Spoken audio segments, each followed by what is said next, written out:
میں اپنی طرف سے تو کہنا چاہتا ہوں ان کے نیچے میں اگر مجھے کوئی کہنا کہ ان کے نیچے میں نے اب اپنی زندگی گزارنی ہے، میں سمجھوں گا کہ مجھے موت اس سے زیادہ بہتر ہے بجائے ان چوروں کے نیچے میں اپنی زندگی گزار. میں اپنے نیوٹرل سے آخر میں یہ کہتا ہوں کہ ابھی بھی وقت ہے، ابھی بھی ٹائم ہے، اپنی پالیسیز ریویو کریں. بند کمروں میں کئی دفعہ فیصلے ہوتے ہیں، وہ فیصلے اچھے نہیں ہوتے. آزادی ہو، آزادی رائے ہو، جو تنقید کو اجازت دیتے ہیں، جو حکمران کی اکاؤنٹیبلٹی کرتے ہیں، اس کا احتساب کر سکتے ہیں. اور یہ اگر آپ اسلام کی تاریخ پہلے دیکھ لیں، میں سب سے پہلے تو سے شروع کرتا ہوں کہ ریاست مدینہ کے اندر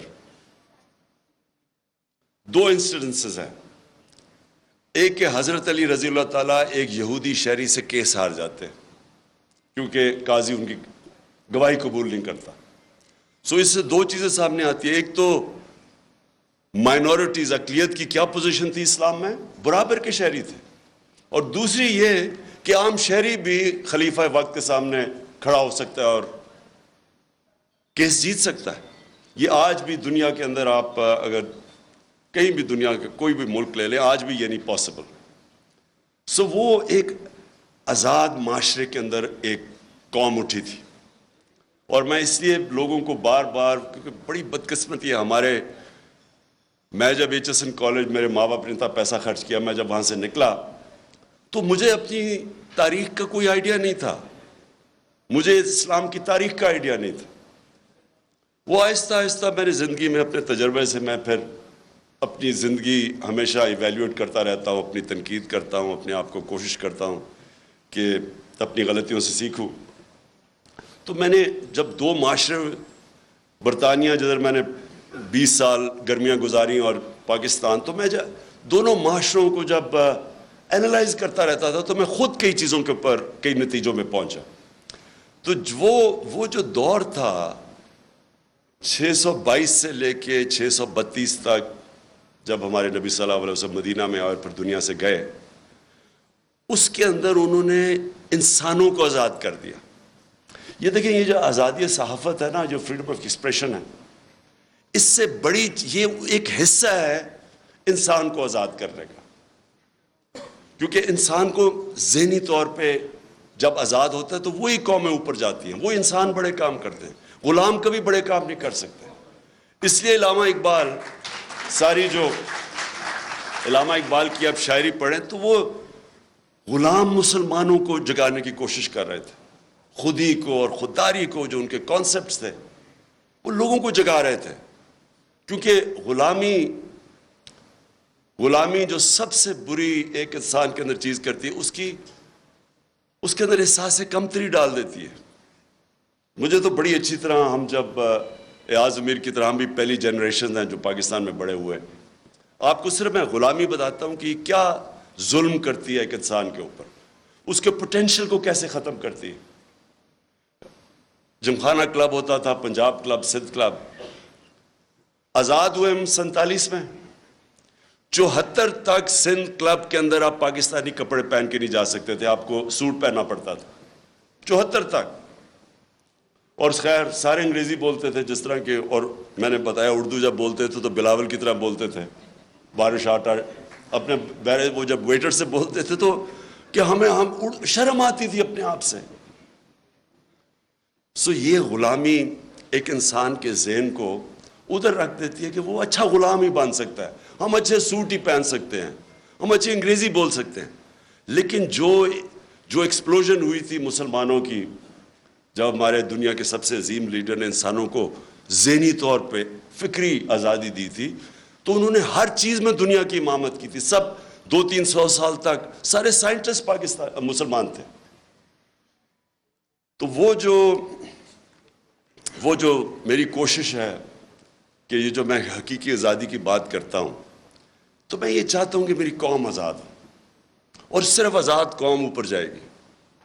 لیکن وہ قوم تب تک آزاد نہیں ہو سکتی جب تک پہلے تو ہم اپنے معاشرے کے اندر یہ جو آزادی رائے اس کو انڈرسٹینڈ کریں. مجھے کہتے ہیں لوگ کہ جی آپ کے دور پہ تھے تو آپ نے پتہ نہیں کوئی سختیاں کی. پہلے تو میں یقین آپ کو دلاتا ہوں, میں نے کبھی مجھے آزاد میڈیا سے خوف نہیں ہوا. نہیں, اس کی وجہ ہے آپ ڈرتے تب ہیں. کیوں ڈکٹیٹرز ڈرتے ہیں, یا کیوں جب بھی کوئی آپ دیکھ لینا مڈل ایسٹ کے اندر جو بادشاہ تھا وہاں کوئی آزادی رائے نہیں ہے. کیوں ہے؟ کیونکہ وہ کنٹرول چاہتے ہیں لوگوں کا. کرپٹ پولیٹیشنز, نواز شریف نے, مجھے ابھی بھی یاد ہے 97-98 میں ہوگا کہ وہ نجم سیٹھی کو اس نے تنقید کی اس کی کرپشن پہ, اس نے اس کو بند کر کے 3 دن مار پڑوائی. اور میں افسوس کرنے گیا تو ابھی یہ عمران ریاض بات کر رہا تھا, وہاں یہ نہیں انہوں نے کہا کہ مجھے بڑی پاکستانیوں سے کال آئی جب نجم سیٹھی کو اس نے مار پڑوائی نواز شریف نے. اس نے کہا مجھے اسٹروپ ٹالبوٹ سے کال آئی ہے, امریکہ سے کال آئی ہے کہ جی بڑا ظلم ہو گیا. کیوں یہ ان کو خطرہ ہوتا ہے؟ کیونکہ انہوں نے کرپشن کی ہوتی ہے. جب کرپشن کی ہوتی ہے تو ان کو کنٹرول کرنا ہوتا ہے, اور یا پھر تم نے قانون توڑنے ہوتے ہیں. میں نے صرف مجھے ایک ایشو ہوتا تھا. دیکھیں, آزادی رائے کا مطلب یہ نہیں کہ آپ لوگوں کی توہین کریں, سلانڈر کریں. اب میں کیونکہ انگلینڈ میں نے کیس لڑا ہوا ہے عدالت کے اندر ڈیفیمیشن کا, تو وہاں تو اگر آزادی رائے ہے تو ساتھ پورا یہ بھی آپ کو چیک اور بیلنس ہے. آپ ہر کچھ کسی کی پگڑی نہیں اچھال سکتے, تو لوگوں کو موقع ملتا ہے کہ عدالت میں جا کے اپنی عزت بحال کرے یا ڈیفیمیشن کے کیس کرے. بدقسمتی سے میں پرائم منسٹر تھا, میرے اوپر اسی نجم سیٹھی نے کوئی بڑی غلط باتیں رکھی, میں اس کو عدالت میں لے گیا. میرے دور میں تو وہ کیس لگا ہی نہیں. تو پرائم منسٹر کو ہی اگر انصاف نہیں ملتا تو بیچارے عام لوگوں کو کیا ملنا ہے. جب آپ کے پاس آزادی آتی ہے اس کے ساتھ ذمہ داری بھی آتی ہے. میں نے جتنا ٹائم برطانیہ میں گزارا اس کے ساتھ ذمہ داری ہوتی ہے آزادی کے ساتھ. اب میں دوسری چیز پہ آتا ہوں, پاکستان میں کیا ہو رہا ہے. میں نے ابھی ایاز امیر نے بڑی ڈیٹیلز میں اس چیز کے اوپر بات کی. میں اپنی ذرا ایوولوشن بتاتا ہوں کہ ہم جب 90s کے اندر تماشا دیکھ رہے تھے, دونوں پارٹیز آئیں, 2 دفعہ کرپشن میں دونوں کو نکالا گیا, تو تب ہمارے ان دونوں پارٹیز کو دیکھ کے میرے بھی ذہن میں آیا کہ شاید کم کرپشن ہوگی کہ اگر ملٹری اس سے بہتر ہوگی. یہ ہم نے واقعی سوچنا شروع کر دیا کہ اس سے بہتر تو ہے. وہ ضیاء کے زمانے میں گروتھ ریٹ بھی زیادہ تھی, اکانومی بھی آگے تھی, لگ رہا تھا. تب وار چیز ہے کہ تنقید نہیں تھی, تو اس کے کئی چیزیں پتہ ہی نہیں چلتی تھی. تو ہم نے بھی یہ سوچنا شروع کیا, کیونکہ انہوں نے جو دونوں دفعہ کرپشن میں گئی, ان کے اوپر پورے دونوں نے ایک دوسرے کے اوپر جو کیسز بنائے کرپشن کے, کوئی سر مال تھا, کوئی ہدایبہ پیپر مل تھی. مجھے یاد ہے فاروق لغاری جب وہ کیئر ٹیکر گورنمنٹ آئی 96 میں, تو انہوں نے مجھے پوری فائلیں دی کہ بے نظیر اور زرداری نے $1.5 ارب ملک سے نکالا ہے. میں اب بات کر رہا ہوں 96 کی, اور نواز شریف نے بھی $1.5 بلین ملک سے باہر نکالا. تو میں تو پالیٹکس میں آئی کرپشن کے خلاف تھا. دیکھیں, اور کرپشن جو ہے نا وہ ایک سمٹمز ہے جس ملک کے اندر قانون کی بالادستی نہ ہو. جدھر رول آف لا نہیں ہوتا ادھر کرپشن ہوتی ہے. رول آف لا بھی میں ایکسپلین کر دوں کہ طاقتور کے لیے جب تک آپ قانون کے نیچے نہیں لے کے آتے, وہ رول آف لا نہیں ہے, وہ پھر طاقت کی حکمرانی ہے جو جنگل کا قانون ہے. تو میں نے جب دیکھا کہ یہ 2 باری لے کے آئے اور دونوں آ کے, نواز شریف نے جتنی دیر میں پرائم منسٹر تھا اس سے کم ٹائم میں اس نے 17 فیکٹریاں بنا لی. 3 سال کے اندر 17 فیکٹریاں بنا لی, اور گورنمنٹ بینکس سے قرضے لیے.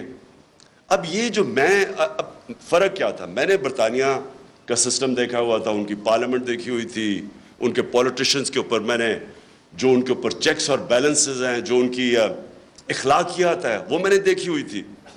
تو ہم چاہتے تھے ہمارا بھی ملک آگے بڑھے. انہوں نے آتے ساتھ ہی دونوں پارٹیز نے مل کے سب لگ گئے پیسہ بنانے کے لیے. تو میں آیا تھا کرپشن کے خلاف, اور آپ جب مشرف کا دور آیا تو مجھے یاد ہے جنرل امجد نے فائلیں دکھائی ان کی چوری کے اوپر, بتایا کہ انہوں نے کتنی کرپشن کی ہوئی ہے. اور ہم نے جنرل مشرف کی شروع میں سپورٹ اس لیے کی کہ ہم سمجھے کہ جنرل مشرف واقعی کرپشن ختم کرنے آیا ہے. وہ بعد میں پتا چلا کہ وہ کرپشن کے نام پہ ہم سارے اس کی سپورٹ کر, وہ بھی پاور کے لیے آیا تھا, اور انہی لوگوں کو پھر این آر او دے دیا اس نے. جبکہ کسی کی رائٹ نہیں ہے کہ آپ پبلک کا پیسہ چوری ہو وہ معاف کر دے. کرپشن کا مطلب ہوتا ہے پبلک کا پیسہ چوری, چوری کا مطلب ہوتا ہے میرا کوئی چوری کرے. کرپشن ہے جو عوام کا پیسہ چوری کرے. تو اس کے پاس تو رائٹ ہی نہیں تھا کہ ان کی چوری معاف کرنا. بہرحال اس کے بعد یہ دو آیا, اور انہوں نے جو 10 سال میں کیا. اب جو مجھے چیز سب سے جس پوائنٹ پہ میں آ رہا ہوں, میں ہمیشہ سمجھتا رہا کہ جو ہماری اسٹیبلشمنٹ ہے اس کو زیادہ ملک کی فکر ہوگی, اور وہ اس چیز کو ہونے نہیں دیں گے. وہ جب دیکھتے ہیں چوری تو وہ اس کے اوپر ایکٹ کریں گے. کیونکہ مجھے تھرو آؤٹ جب میں یہ سٹرگل کر رہا تھا تو مجھے اسٹیبلشمنٹ کی طرف سے کئی دفعہ مجھے آئی ایس آئی نے مجھے بتاتے تھے ان کی چوری کہ یہ جی فلانے انہوں نے اتنی چوری کی. یہ بھی جو دور تھا ان کا 2008 سے لے کے, تب بھی مجھے وہ مٹیریل جی اس نے اتنا چوری کر لیا, وہ چائنا جا کے تو اتنی کک بیکس لے لی. یہ مجھے بتایا کرتے تھے کہ وہ جی اس کا حمزہ یہ سلمان شہباز یہ وہ چائنا پہنچا تھا کک بیکس لینے کے لیے کانٹریکٹس کے اوپر. یہ ساری انہوں نے ان سے مجھے انفارمیشن آئی تھی. اور جب میں پھر پرائم منسٹر بنا تو سارے کیسز سب کو پتا تھا کہ ان کے کیسز کون سے ہیں. اور بدقسمتی سے جو نیب تھی وہ ہمارے کنٹرول میں نہیں تھی. تو مجھے تب بھی سمجھنا ہے کہ کیسز سارے میچور ہیں, کیوں نہیں پکڑے جا رہے ہیں. تو بعد میں پتہ چلا کسی کا شفقت کا ہاتھ تھا, وہ کبھی ایکسیلیٹر دبا دیتے تھے پھر کبھی واپس آ جاتا تھا. ہم جناب دیکھ رہے ہیں تماشا, گالیاں ہمیں پڑ رہی ہیں کہ جی آپ نے وہ کسی کو نیب میں لے کے جاتے تھے تو مجھے گالیاں نکال کے اندر جاتے ہوئے بھی باہر نکلتے ہوئے بھی. لیکن ہمارا ہاتھ میں, میرے ہاتھ میں نیب کدھر تھی. میں تو کہا اگر میرے ہاتھ میں نیب ہوتی تو یہ بڑے آرام سے کم از کم 15-20 لوگوں سے ہم اربوں روپیہ نکال لیتے ان کو جیلوں میں ڈال کے. اچھا اب جناب یہ اپریل میں جو ہوا, میں جو میرے ذہن میں جو شوق ہے, چلیں ہم یہ نہیں کسی کو اکیوز کرتے کہ وہ ایک سازش کا حصہ تھی, لیکن میں یہ سوال پوچھتا ہوں اسٹیبلشمنٹ سے کہ آپ نے ان لوگوں کو کیسے ہمارے ملک کے اوپر مسلط ہونے دیا, جبکہ آپ خود ہی بتاتے تھے کہ ان کی کتنی چوری ہے. اس کا تو یہ مطلب کہ چوری آپ کے لیے بری چیز نہیں ہے. اور میں اس لیے ایک ملک میں یہ اپنے دور میں نے شروع کر دیا تھا رحمت للعالمین اتھارٹی بنا کے سیرت نبی اپنے بچوں کو پڑھائیں. کیونکہ جو امر بالمعروف ہے وہ ایک معاشرے کا کارنر سٹون ہوتا ہے. ایک معاشرہ جب اچھائی کے ساتھ کھڑا ہوتا ہے اور برائی کے خلاف کھڑا ہوتا ہے تو معاشرہ فائٹ کرتا ہے برائی, کرپشن کو معاشرہ فائٹ کرتا ہے. لیکن جب آپ برائی کو برائی نہ سمجھیں, کرپشن بری چیز ہی نہیں ہے, چوری بری چیز نہیں ہے, تو محنت کون کرے گا آپ کے معاشرے میں؟ اگر آپ نے معاشرہ اپنا تباہ کرنا ہے, آپ کو کوئی ایٹم بم پھینکنے کی ضرورت نہیں ہے, صرف اخلاقیات ختم کر دیں, اچھے برے کی تمیز ختم کر دیں. مولانا رومی کی بڑی فیمس سینگ ہے. اب کسی نے پوچھا مولانا صاحب ایک قوم کیسے مرتی ہے؟ انہوں نے 2 درختوں کا بتایا, ایک بڑا خوشبودار اور ایک بڑا برا درخت. انہوں نے کہا جب ایک قوم ان کے اندر فرق کرنا ختم کر دیتی ہے, اچھے برے کی تمیز ختم کرتی ہے, قوم مر جاتی. اس لیے ہی جو مدینہ کی ریاست تھی وہ امر بالمعروف پہ کھڑی ہوئی تھی. سارے معاشرے کو حکم کیا گیا تھا کہ آپ نے برائی کے خلاف کھڑے ہونا ہے. اب میں نے انگلینڈ کے اندر یہ دیکھا ہے, میں امر بالمعروف پہ وہ چل رہے ہیں. آپ کو میں بتاؤں کہ ان کا ایک بہت بڑا نام تھا لارڈ جیفری آرچر. بڑا مارگریٹ تھیچر کا رائٹ ہینڈ, ان کی پرائم منسٹر کا رائٹ ہینڈ آدمی تھا. ہر جب ان کی ساری سوشل کیلنڈر کے اوپر وہ تھا, اس کی ہمیشہ اس کی اخباروں میں اس کی موومنٹس آتی تھی. اس نے ایک عدالت کے اندر اس نے ایک جھوٹ بول دیا. کیس تھا ڈیفامیشن کا, اس نے جھوٹ بول دیا. آپ سوچیں کہ اتنا طاقتور آدمی, اس نے جھوٹ بولا, 3 سال جیل ڈالا اسے. اور جب وہ جیل سے باہر نکلا کسی گھر کوئی اسے انوائٹ نہیں کرتا تھا. وہ جو اتنا پاپولر آدمی تھا اس کو کوئی انوائٹ نہیں کرتا تھا. عوام نے فیصلہ کیا کہ جناب اس نے غلطی کی ہے اسے, اور کیا کیا, جھوٹ بولا. اب یہاں سوچے کہ لنڈن تو تھوڑے, پاکستان بھی میں میری کوئی پراپرٹی نہیں ہے, اور اس کے اوپر پھول پھینکے جا رہے ہیں. وہ جا کے ادھر جا کے وہ دوسرا والا کہہ رہا ہے کہ یعنی قطری خط جو ایک اپنی اربوں روپے کی پراپرٹیز کے لیے ایویڈنس پریزنٹ کر دے اور اس کو کوئی فرق ہی نہ پڑے ملک میں. ایک برنی میڈوف ملٹی بلینر بن گیا امریکہ کے اندر. اس کے بعد اسے پتا چلا کہ جی برنی میڈوف نے جو پیسہ بنایا تھا وہ ایک پونزی سکیم تھی, یعنی ایک فراڈ سے بنایا تھا.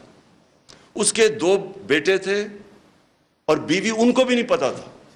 جیسے ہی پتا چلا ان کو کہ یہ فراڈ میں پکڑا گیا, جب اسے پکڑا, ایک بیٹے نے خودکشی کر لی, مطلب کہ میں معاشرے میں نہیں اب رہ سکتا.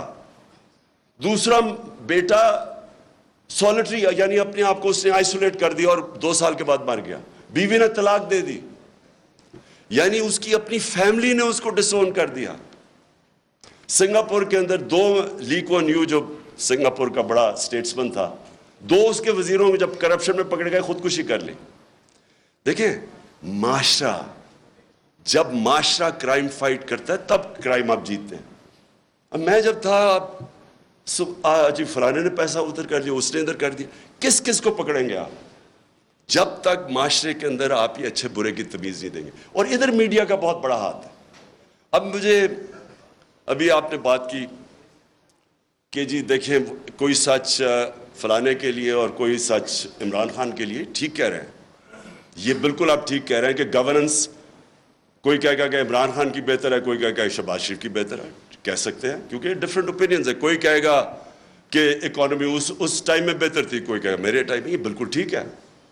لیکن جب کوئی لوگ کرپشن کے اندر 16 ارب روپے کی corruption open and shut case میں اگر ایف آئی اے اس کا انڈر ٹرائل ہے, اس کو آپ کیسے کہہ سکتے ہیں کہ جی وہ میری رائے اور فرق ہے اور اس کی رائے فرق ہے. وہ تو اس کا مطلب کہ جب اب نواز شریف جھوٹ بول کے 4 ارب روپے کی پراپرٹیز ہیں لنڈن کے اندر جدھر ہیں, اس کے بیٹے نے ایڈمٹ کیا کہ یہ بینیفیشری اونر ان پراپرٹیز کی مریم نواز ہے. مریم نواز جب چھوٹی تھی, جب پراپرٹیز نہیں, اس کا مطلب نواز شریف کا پیسہ ہے. کیا وجہ ہے کہ آج تک اس کو کئی لوگ لیڈر مانتے ہیں, بلکہ اسکیم پوری ایک کوشش ہو رہی ہے کہ اس کو پاکستان کے اندر ابھی پھر کہ عمران خان کو بھی ڈسکوالیفائی کرو اور پھر کہیں جی اچھا دونوں کو ہم الیکشن لڑنے کی اجازت دے دیتے ہیں, یعنی مجھے اور اس کو ایک ہی جگہ پہ کھڑا کر دیا. اتنے بڑے لٹیرے کو کہ یہ کہہ رہے ہیں کہ جناب عمران خان وہ کیونکہ پتہ نہیں وہ اس کیس کے اندر الیکشن کمیشن. دیکھیں یہ ہمارا سب سے بڑا چیلنج ہے, اور ادھر میڈیا کا بہت بڑا رول ہے, بیکاز میڈیا عوام کے اوپینین کو شیپ کرتا ہے. جس طرح کہ اسحاق ڈار جب گیا ہارٹ ٹاک کے اوپر, تو اس نے جو اس کا حال کیا ہے, کوئی بھی ویکنس جس میں ہو, یہ جس کے اوپر کرپشن کی, وہ نہیں جا سکتے میڈیا کے اوپر, وہ چھپتے ہیں میڈیا سے. یا ہر روز شام کو جن کے اوپر اربوں روپے کی کرپشن کے کیسز ہیں وہ جا کے بٹھا دیتے ہیں. ایک بیچارہ پی ٹی آئی کا معصوم سا ہے, وہ بٹھا دیتے ہیں ساتھ, وہ پنچنگ چل رہی ہوتی, تم چور ہو تم چور ہو.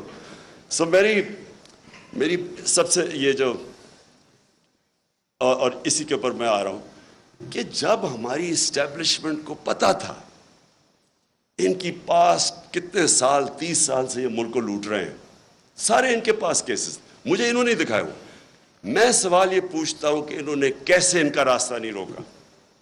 اگر ملک کی فکر ہے تو کیسے آپ ان کو اجازت دے دیتے ہیں؟ ایک تو ہمیں پتہ ہے کہ امریکہ کا انٹرسٹ, امریکہ کی جو پالیسی ہے وہ اپنے انٹرسٹ پروٹیکٹ کرتے ہیں. ان کا ہے کہ جی وہ پاکستان ہمیشہ ایک ٹیلی فون کرو تو جو کام کروانا چاہے یہاں سے کرنے کے لیے تیار ہیں. اس کا یہ نہیں مطلب کہ اگر آج میں کہتا ہوں کہ بیسز نہیں دے رہے, یا میں کہتا ہوں میں نے روس جا, یہ نہیں کہ میں اینٹی امریکن ہوں. میں ان کا اپنا انٹرسٹ ہے, ہمارا کام ہے اپنے لوگوں کے انٹرسٹ پروٹیکٹ کرنا, یہ اینٹی نہیں ہے. لیکن ان کو اتنی عادت پڑی ہوئی ہے یہاں کہ یہ ہاتھ باندھ کے سامنے کھڑے ہو جاتے ہیں. تو یہ مجھے ایشو ہے کہ کیسے ایک باہر سے, ہمیں پتہ ہے ڈونلڈ لو, وہ تو سب کے پاس اس کا جو سائفر تھا وہ تو سب کے پاس ہے, وہ تو آرمی چیف کے پاس بھی گیا تھا, پریزیڈنٹ پاکستان کے پاس بھی گیا, میرے پاس آیا, فورن آفس کے پاس. تو وہ تو ہمارے پاس پتا تھا کہ وہ ایک انڈر سیکرٹری کہتا ہے کہ عمران خان کو اگر نہیں ہٹاؤ گے تو کانسیکوینسز ہوں گے پاکستان کے لیے. لیکن میں حیران ہوں کہ جب یہ بھی پتا تھا کہ باہر سے سازش ہے, یہ بھی پتا تھا کہ ہمارے لوگوں کو پیسے دے کے خریدا جا رہا ہے, اور یہ بھی پتا تھا کہ چور ریپلیس کرنے والے ہیں جن کے اوپر کرپشن آپ کے دور میں کیسز بنے ہوئے ہیں, پھر کیسے ان کو اس ملک پہ مسلط ہونے دیا؟ کیونکہ اسٹیبلشمنٹ کے پاس پاور ہے, ان کے پاس اس وقت سب سے زیادہ پاور ہے, تو پاور کے ساتھ ذمہ داری آتی ہے. یہ نہیں ہو سکتا کہ پاور آپ کے پاس ہے اور ذمہ داری کسی اور کے پاس ہے. اتھارٹی اور پاور ساتھ ساتھ جاتے ہیں. جب یہ اوپر آئے ہیں تو آپ جتنا مرضی کہیں ہم نیوٹرل ہیں, جو مرضی آپ کہیں ہم نیوٹرل ہیں, تاریخ کے اندر لوگ آپ کو بلیم کریں گے یہ جو ملک کے ساتھ کیا ہے. یہ جو اوپر آ کے اوپر بیٹھے ہیں, تاریخ لکھی جا رہی ہے پاکستان کی کہ کیسے آپ نے ان لوگوں کو ہمارے پر مسلط ہونے, اور جو 4 مہینے میں ہوا ہے پاکستان کے ساتھ, ان 4 مہینے میں جو مہنگائی کے اوپر سپوزٹلی آئے تھے, اور آج جو مہنگائی ہے. اور میں آخر میں اب بات کرتا ہوں, اب کوشش کیا کی جا رہی ہے؟ پہلے ان چوروں کو مسلط ہونے دیا. ان کی کوشش یہ تھی کہ اچھا جی وہ ہٹائیں گے, جب یہاں تو گورنمنٹ جب ہٹتی ہے لوگ مٹھائیاں بانٹتے, وہ نہیں ہوا, پبلک نکلا ہی سڑکوں پہ. کبھی پاکستان میں اس طرح پبلک نہیں نکلی. اور اس کے بعد جو 17 جولائی کا بائی الیکشن ہوا, وہ ایک اور شوق مل گیا. جب الیکشن کمیشن بھی ملی, انتظامیہ بھی, یہاں بڑا مشکل ہے, یہ تو ایکسپرٹس ہیں داندلی کے, تو ادھر بھی جیت گئی تحریک انصاف. 25 مئی کو انہوں نے جو ظلم کیا, اس کی کوئی مثال نہیں ہے کہ پاکستان گھروں میں رات کے 3 بجے جا کے عورتیں بچے بات دیکھ رہے ہیں, ان کے اوپر جا کے ان کو ذلیل کیا. دیکھیں آدمی اپنے اوپر تو چلو وہ لے بھی لیتا ہے, لیکن عورتیں بچوں کے رات میں 3-4 لوگ گھر گھسا ہیں تو ان کے اوپر کیا گزری ہوگی. خوف پھیلایا گیا, اس کے باوجود پھر سے اٹھ گئے. اور اب کیا فیز ہے؟ یہ فیز ہے سائیکولوجیکلی اس ملک کو ایسا دبایا جائے کہ ہم بھیڑ بکریوں کی طرح یہ تسلیم کر لیں جو اوپر سیٹ اپ آیا ہوا. اور اس کے لیے ہر حربہ استعمال کیا جا رہا ہے. سوشل میڈیا کے لوگوں کو جس طرح اٹھایا جاتا ہے, کئیوں کو اٹھا کے پھر جس نے کوئی فوج کے خلاف ٹویٹ کی ہو اسے کہتے ہیں, اسے پہلے اٹھا لیتے ہیں, پھر کہتے ہیں اچھا یہ نہیں کہ میرے سے معافی مانگو, کہو کہ یہ عمران خان نے کہا میرے ان کے خلاف ٹویٹ کروا. ان سوشل میڈیا وہ بیچارے بچوں کو اٹھا رہے ہیں. یہاں میڈیا یہ سامنے میرے بیٹھے ہوئے ہیں, میں نے دیکھا کہ ایاز امیر نے بڑی کیئرفلی ایسے ورڈنگ کی کہ انشاءاللہ کپڑے اب نہیں پھٹیں گے اس باری. یہ ان کا فورن آفس کا ایکسپیرنس ہے, ڈپلومیسی. اور سمیع ابراہیم, عمران ریاض, اور مجھے بڑا افسوس ہے کہ ارشد شریف. اب ارشد شریف جب سے میں وہ جانتا ہوں وہ ایک اپنی سوچ کا آدمی ہے, بہت ہی پیٹریوٹک, محب وطن پاکستانی ہے. وہ جو سمجھتا ہے کہ وہ ٹھیک لائن پہ ہے اس کو پڑ جاتا ہے, اور اس لیے اس کو لوگ دیکھتے ہیں کیونکہ ان کو پتہ ہے کہ وہ اس کا سٹانس کدھر ہے. اس جیسے آدمی کو دھمکیاں, گھر میں باہر گاڑیاں کھڑی, اس کو باہر جانا پڑا. صابر شاکر باہر چلا گیا, ARY کو بند کر دیا. ARY کا کیا قصور تھا؟ اگر شہباز گل سے اگر ایک جملہ نکل ہی گیا ہے جو کہ اس کو نہیں کہنا چاہیے تھا, جس کو غلط پرسیو کر سکتے ہیں, اس کے اوپر ARY کو کیسے بند کر دیا؟ وہ ARY کو اس جملے کی وجہ سے نہیں بند کیا گیا. ایسی باتیں کہہ بیٹھے نواز شریف اور مریم اور یہ جو ایاز صادق اور فضل الرحمان کیسی باتیں کہہ گئے فوج کے خلاف. ان کے لیے کبھی ایسی چیز نہیں ہوئی. اس بیچارے سے جو کیا ہے, مجھے تو پہلے 2 دن تو ہمیں پتہ ہی نہیں تھا اس کا. جب ہمارا وکیل مل کے آیا مجھے تو تب پتہ چلا اس بیچارے سے کیا کیا. یعنی کتنا بڑا جرم ہوگا کہ ننگا کر کے اس کو ٹارچر کیا انہوں نے. یعنی ایک انسان کی ڈگنیٹی کہ اس کو پہلے آپ ننگا کریں, پھر اس کو بری طرح اتنی مارا اور انہوں نے اس کے سر کے اوپر بند کر کے پتہ نہیں کہیں پھرایا, مینٹلی اسے اتنا ٹارچر کیا کہ وہ بالکل بریک کر دیا اس کو. اور اسے کلوا کہہ رہے ہیں کہ جی یہ کہو کہ عمران خان نے یہ سینٹنس کہا تھا تمہیں یہ بولنے کا. اس کے پیچھے اس کو بند کیا ہوا اور اس سے جو بیچارہ جو اسے حال کیا, مجھے تو یعنی میرے خیال میں کہ ہمارا معاشرہ ادھر گر رہا ہے, اللہ کرے کہ اس سے اور نیچے نہ جائے. مجھے تو شرم آتی ہے یہ کر کیا رہے ہیں, اور کر کیا رہے ہیں وہ ان چوروں کو اوپر مسلط کرنے کے لیے ہمیں ایکسیپٹ کروا رہے ہیں ان کو. سب سے خوفناک چیز یہ ہے, اچھا کوئی بہت بڑا منصوبہ ہو, کوئی پاکستان کی بہتری ہو, چلے جی ہم یہ آپریشن بھی ٹالریٹ کر لیں. یہ چور جو 30 سال سے ملک کو پیسہ چوری کر رہے ہیں, 26 سال میں ان کے اگینسٹ جہاد کر رہا ہوں, ان کو ایکسیپٹ کروانے کے لیے میڈیا کا منہ بند, خوف پھیلا رہے ہیں, لوگوں کو ڈرا رہے ہیں, اور پھر آگے پلاننگ کر رہے ہیں کہ کسی طرح تحریک انصاف ٹوٹ جائے گی. ہمارے لوگوں کو کال کر رہے ہیں, ہمارے ایم این ایز کو کال کر رہے ہیں, ہمارے سینئرز کو اپروچ کر رہے ہیں, خوف پھیلا رہے ہیں ان کے اندر. اور میں اس لیے آج ساری اپنی قوم کے سامنے کہنا چاہتا ہوں کہ دیکھیں یہ واقعی ایک پاکستان کا ڈیفائننگ مومنٹ ہے. میں پھر سے کہوں گا کہ آز امیر اور میں, ہماری وہ جنریشن ہے جو پاکستان کے ساتھ بڑی ہوئی ہے. میں نے کبھی اپنی قوم کے اندر یہ شعور نہیں دیکھا, ایسی بیداری نہیں دیکھی. فیملیز رات کے 12 بجے تک جلسے اٹینڈ کر رہی ہیں. میں جب انہوں نے جب 25 مئی کو یہاں ظلم کیا تو ہم بڑی وہ کنٹینر میں آہستہ آہستہ جب آ رہے تھے, صبح کے 6 بجے 7 بجے سڑکوں کے اوپر لوگ کھڑے ہوئے تھے, اور فیملیز اور بچے لوگوں نے اٹھائے ہوئے. یہ کوئی بھی, میں یہ چیلنج ان کو کرتا ہوں, آپ جو مرضی کر لیں, جتنا مرضی خوف پھیلا لیں, یہ جو اس وقت اس ملک میں بیداری ہے اور یہ جو قوم اٹھ رہی ہے, آپ کچھ بھی نہیں کر سکیں گے. آپ جو مرضی کر لیں, یہ قوم, یہ جو بیداری کا اور شعور کا جن ہے, یہ کبھی بوتل میں آپ واپس نہیں ڈال سکتے. اور جتنا آپ اس کے اوپر آپریشن کریں گے اور جتنا لوگوں کے اوپر ظلم کریں گے, اسے شہباز گل سے پوچھ رہے جی عمران خان کھاتا کیا ہے, پہلے تو اسے کہہ رہے ہیں کہ عمران خان کے خلاف سٹیٹمنٹ دو, پھر کہتے کھاتا کیا ہے. میں آپ سب کو بتانا چاہتا ہوں کہ یہ ایسے نہیں وہ پوچھ رہے کھاتا کیا ہے کہ ان کو میری ڈائٹ کی اتنی فکر نہیں ہے.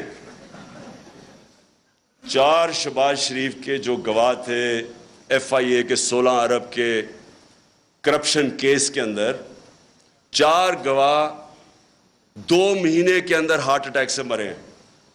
ان کو کھانے کا ہی پتا تھا کہ وہ کھاتے کیا ہیں. اس کا جو انویسٹیگیٹر تھا ڈاکٹر رضوان ایف آئی اے کا, وہ ہارٹ اٹیک سے مرا. جو دوسرا انویسٹیگیٹر تھا اس کو ہارٹ اٹیک ہوا لیکن بچ گیا.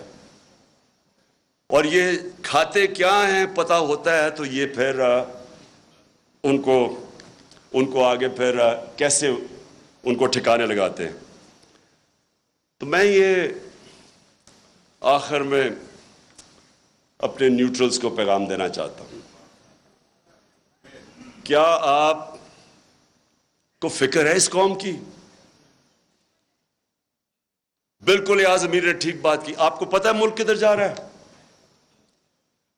کیا کسی ملک کی جو معیشت کا اس وقت حال ہے, کیا جب تک پولیٹیکل سٹیبلٹی نہیں آتی معیشت ریکور کر سکتی ہے؟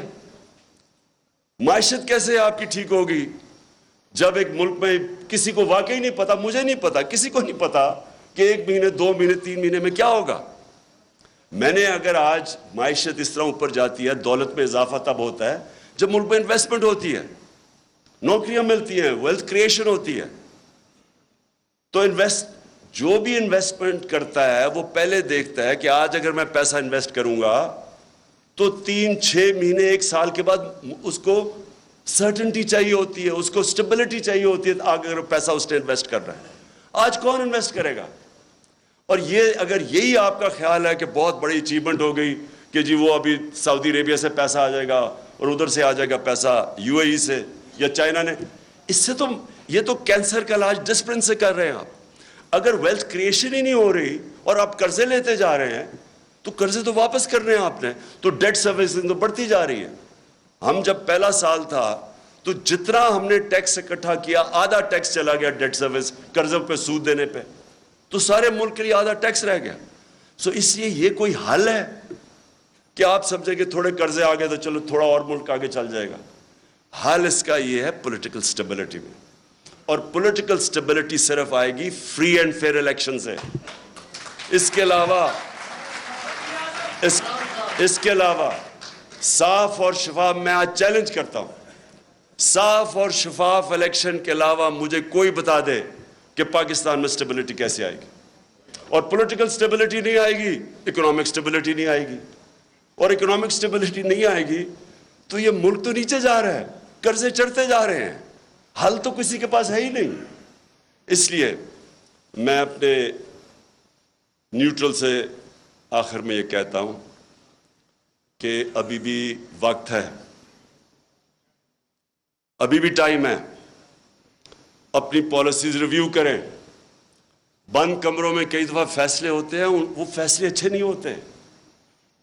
آپ کو ریویو کرنے چاہیے اور سوچنا چاہیے کہ ہم نے, یہ ملک 22 کروڑ کے لوگ ہیں, ینگ پاپولیشن ہے, 60% آبادی ہماری 30 سال کی عمر سے کم ہے, ان کو نوکریاں چاہیے. اور اگر اس وقت صحیح فیصلے نہیں ہوں گے اور یہ کمپاؤنڈ فیلئر کیا جائے گا کہ انہی لوگوں کے اوپر کوشش کریں گے کہ سختی کر کے, آپریشن کر کے کہیں ہم ان چوروں کو ایکسیپٹ کر جائیں. میں اپنی طرف سے تو کہنا چاہتا ہوں, ان کے نیچے میں, اگر مجھے کوئی کہنا کہ ان کے نیچے میں نے اب اپنی زندگی گزارنی ہے, میں سمجھوں گا کہ مجھے موت اس سے زیادہ بہتر ہے بجائے ان چوروں کے نیچے میں اپنی زندگی گزاروں. شکریہ.